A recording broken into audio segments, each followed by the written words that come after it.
Uniform civil code ये एक ऐसा मुद्दा है जो अभी हाल ही के कुछ दिनों में काफ़ी छाया हुआ है, क्योंकि प्रधानमंत्री नरेंद्र मोदी ने मध्य प्रदेश की धरती से ये साफ कर दिया है कि यूनिफॉर्म सिविल कोड देश में लागू होकर रहेगा, भले ही इसका कितना भी और कोई भी विरोध करे। अब यूनिफॉर्म सिविल कोड पे काफ़ी लंबे समय से बहस चलती आ रही है, लेकिन आज एक अप्रत्याशित घटना हम उसे कह सकते हैं कि केंद्र सरकार की, मोदी जी की या फिर बीजेपी की धुर विरोधी माने जाने वाली आम आदमी पार्टी ने इसे सैद्धांतिक रूप से समर्थन दिया है। आज राजधानी दिल्ली में संदीप पाठक जी, आम आदमी पार्टी के जो बड़े लीडर हैं, उन्होंने साफ तौर पर कहा है कि हम सैद्धांतिक रूप से यूनिफॉर्म सिविल कोड को हम समर्थन देते हैं। मौजूद हैं हम राजस्थान के आम आदमी पार्टी के दफ्तर में, जहां पर हमारे साथ प्रदेश सचिव मीनाक्षी जैदी जी मौजूद हैं। उनसे जानेंगे उनकी क्या कुछ राय है और आम आदमी पार्टी किस प्रकार से केंद्र सरकार को यूनिफॉर्म सिविल कोड पे अपना समर्थन देगी। मैम, पहले तो बहुत बहुत स्वागत है आपका नवतेज टीवी पे।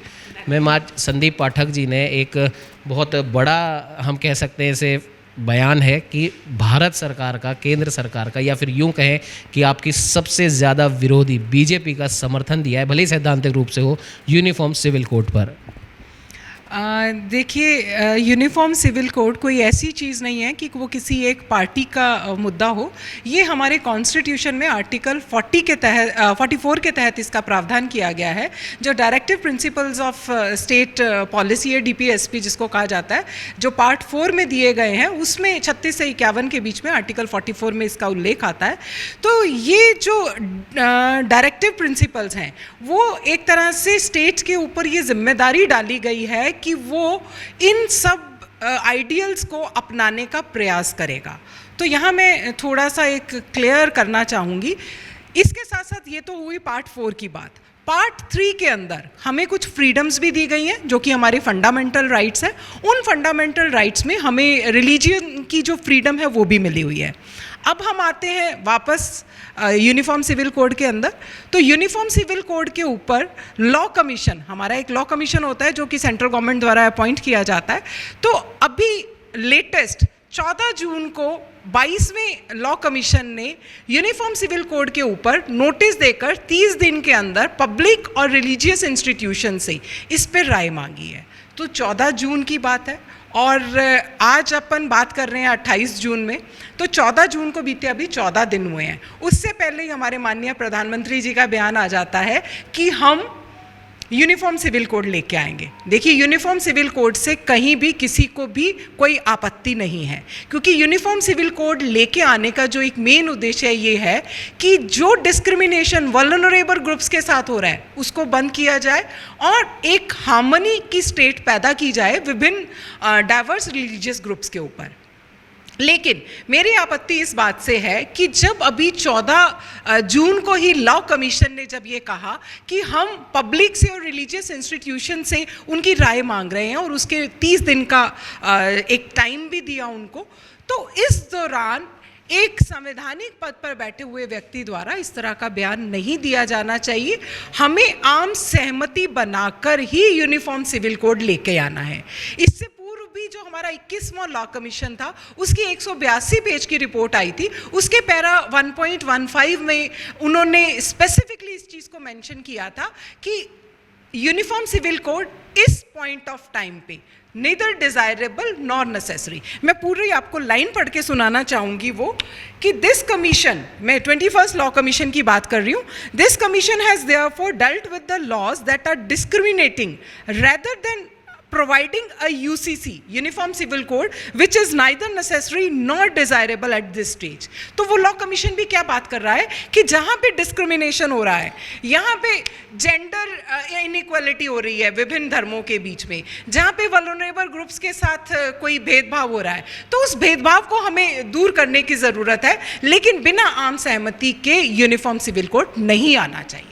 मैम, आपने बात करी कि अभी 14 दिन भी नहीं हुए हैं लॉ कमीशन की रिपोर्ट का है और 30 दिन का उन्होंने समय मांगा है कि जितने भी रिलीजियस ग्रुप हैं उनकी आम सहमति। लेकिन अगर देखा जाए, हम भारतीय जनता पार्टी की हम बात करें तो शुरुआत से ही ये समान नागरिकता कानून की बात कर रहे हैं।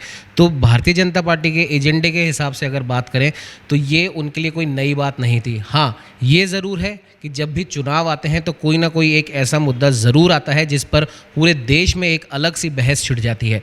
और इस बहस के पीछे भी जो तमाम विपक्षी पार्टियां हैं वो ये कह रही हैं कि इससे किसी एक खास कम्युनिटी को नुकसान होगा। आपका क्या कहना है?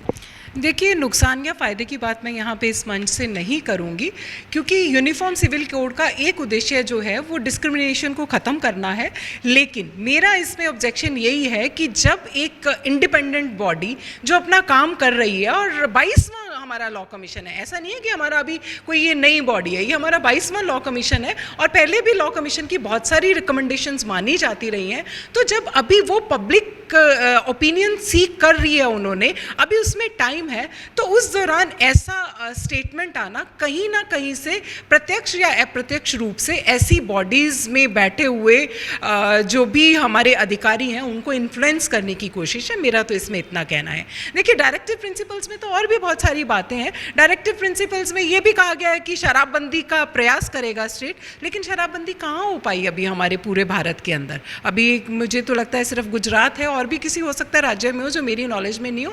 तो ऐसे डायरेक्टिव प्रिंसिपल्स हमारे लिए डायरेक्शन है, लेकिन अगर डायरेक्टिव प्रिंसिपल्स और फंडामेंटल राइट्स के बीच में कहीं कॉन्फ्लिक्ट होगा तो हमेशा फंडामेंटल राइट्स को ही तरजीह दी जाएगी। ये हमारा संविधान भी कहता है और विभिन्न जो हमारे कोर्ट्स के डिसीजन आए उनमें भी ये बात एस्टेब्लिश हो चुकी है। बिल्कुल मैम। और प्रधानमंत्री मोदी ने जब स्टेज से जब यूनिफॉर्म सिविल कोड की बात की जा रही थी तो उन्होंने 3 तलाक का उन्होंने उदाहरण दिया और उन्होंने साफ तौर पर कहा कि मुस्लिम कम्युनिटी का उदाहरण देते हुए उन्होंने कहा कि ख़ास तौर पर हमारे मुस्लिम भाई बहनों को भड़काया जा रहा है या उन्हें बहलाया जा रहा है कि ये यूनिफॉर्म सिविल कोड आपके खिलाफ है।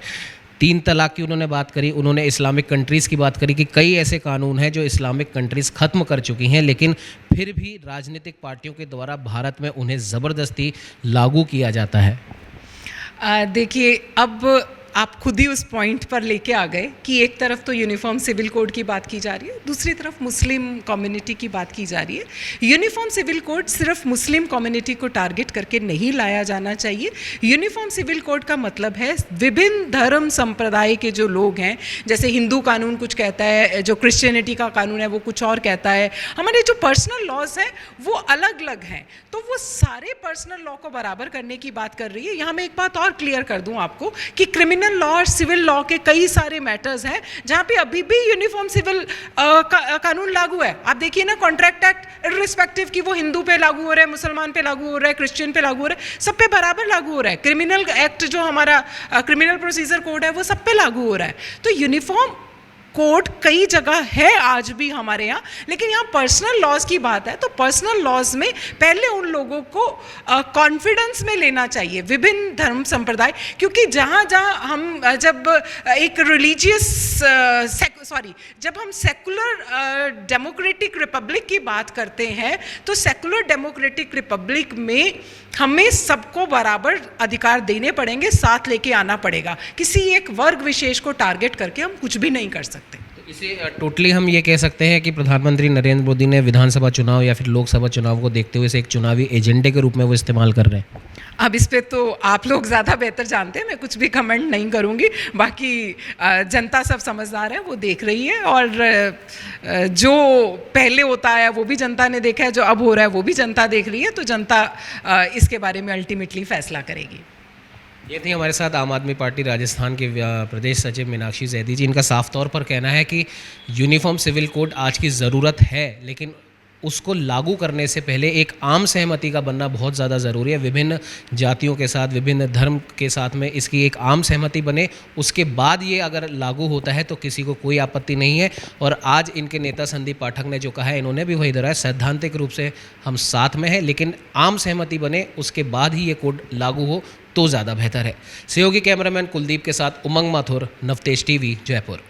देश और दुनिया की हर बड़ी खबर के लिए सब्सक्राइब करें नवतेज टीवी और पल पल के अपडेट्स के लिए बेल आइकन को दबाना ना भूलें, क्योंकि आपकी खबरों का भरोसेमंद साथी है नवतेज टीवी।